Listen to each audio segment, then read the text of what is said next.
இந்தியால விற்பனை செய்யற கார்களோட சேஃப்டியை மற்ற நாடுகள்ல கண்டக்ட் பண்ணப்படுற global NCAP rating, Australian NCAP rating அப்படின்னு பல ரேட்டிங்ஸை நாம ரெஃபர் பண்ணிட்டு இருந்தோம். உலகின் மிகப்பெரிய ஆட்டோமோட்டிவ் மார்க்கெட்ல ஒன்னான இந்தியன் மார்க்கெட்டுக்கு தனக்கான ஒரு சேஃப்டி ஸ்டாண்டர்ட் வேணும் அப்படின்னு பலரும் கோரிக்கை வச்சிருந்தாங்க.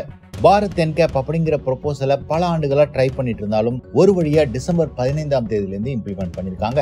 மேலும் வெவ்வேறு கார்கள் முதல்ல டெஸ்ட் பண்ணப்படும் அப்படின்னு பல ரூமர்ஸும் வெளிவந்தது. பட் அபிஷியலா இன்னைக்கு பாரத் NCAPல இருந்து டாடா சஃபாரி மற்றும் ஹேரியரோட சேஃப்டி ரேட்டிங்ஸை ரிவீல் பண்ணிருக்காங்க. And without any surprise Tata மோட்டார்ஸோட ஹேரியர் மற்றும் சஃபாரி ஃபுல் 5 ஸ்டார் வாங்கியிருக்கு. புதிதா இன்ட்ரோடியூஸ் பண்ணிருக்கிற பாரத் NCAP ரேட்டிங்ல அடல்ட் ப்ரொடெக்ஷன்லயும் 5 ஸ்டார் ரேட்டிங், சைல்ட் ப்ரொடெக்ஷன்லயும் 5 ஸ்டார் ரேட்டிங் வாங்கியிருக்கு.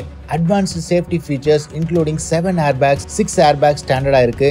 Electronic stability control, 3-point seat belts, ISOFIX, pretensioner, load limiter அப்படின்னு எக்கச்சக்கமான சேஃப்டி ஃபீச்சர்ஸ் ஸ்டாண்டர்டாவே இருக்கு ஹேரியர் மற்றும் சஃபாரில. ரோட் டிரான்ஸ்போர்ட் மற்றும் ஹைவே மினிஸ்டர் நிதின் கட்கரி அவர்கள் இந்த அச்சீவ்மெண்ட்டுக்கு பாராட்டுகளும் தெரிவிச்சிருக்காரு. இந்தியாவோட முதல் ஓன் சேஃப்டி ஸ்டாண்டர்டான பாரத் NCAPல கிராஷ் டெஸ்ட் செய்யப்பட்ட முதல் கார் டாடா நிறுவனத்தோட கார் மற்றும் அது 5 ஸ்டார் வாங்கியிருக்கிறது மகிழ்ச்சி அளிக்கிறது அப்படின்னு தெரிவிச்சிருக்காரு. அண்ட் இந்தியாவோட சேஃப்டி ஜேர்னில இது ஒரு முக்கியமான ஸ்டெப்பா பார்க்கப்படுது. நாம ஏற்கனவே பல வீடியோக்கள்ல சொன்ன மாதிரி பாரத் NCAP கிட்டத்தட்ட குளோபல் NCAPோட புரோட்டோகால் தான் ஃபாலோ பண்றாங்க. ஃப்ரண்டல், சைட், போல் சைடு இம்பாக்ட் டெஸ்ட்ல டாடா ஹேரியர் மற்றும் சஃபாரி பிரில்லியண்டா ஸ்கோர் பண்ணி 5 ஸ்டார் ரேட்டிங் வாங்கியிருக்கு. இந்த அச்சீவ்மெண்ட்டை பத்தி நீங்க என்ன நினைக்கிறீங்கன்னு கமெண்ட் செக்ஷன்ல போடுங்க.